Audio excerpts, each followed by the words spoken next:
dalan iki sesuk bar sesuk wis ora ono lor ya. Ya diganti dengan suasana yang baru gitu lor. Nah, ini rencana jalan yang ada di sini nih.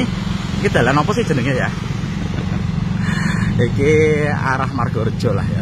Iki Sepuri Mengulon sing dalan kanggo sepeda motor iki rencana ya dadekno siji karo dalan gede gitu ya. Dalan gede iki rencanane di dadekno loro, tengahe gitu ya. Tengahe dikei apa iki? Dikei buk. Dikasih pohon-pohon gitu di tengahnya seperti itu. Mungkin dikoyono kota-kota gede gitu loh ya. Nah, ya semoga dengan suasana baru nanti pagi lebih oke lah ya. Gitu loh, Rono Reno pantes gitu loh. Soalnya lho bahasanya belepotan iki. Ngomong ngalor ngidul ya. Nah, ini peteng lho iki. Peteng karena bunyi. Nah, jalannya bakalnya kita ombu gitu loh ya. Cuma kanan kiri tok lor kidul apa etan kulon ya. Jadi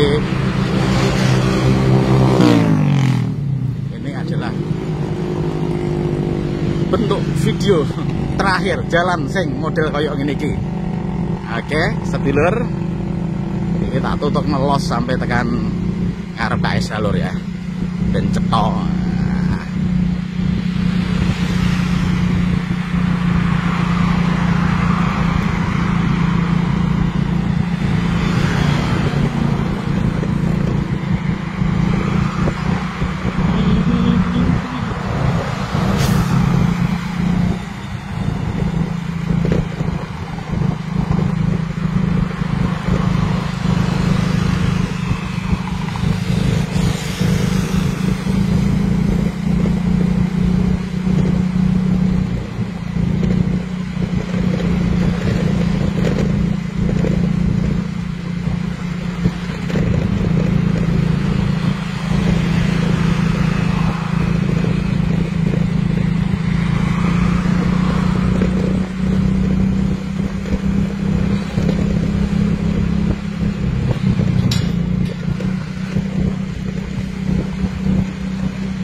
Ya, tak cut sampai sini aja, sampai Bangjo, Pengadilan Agama Negeri Agama Kabupaten Pati.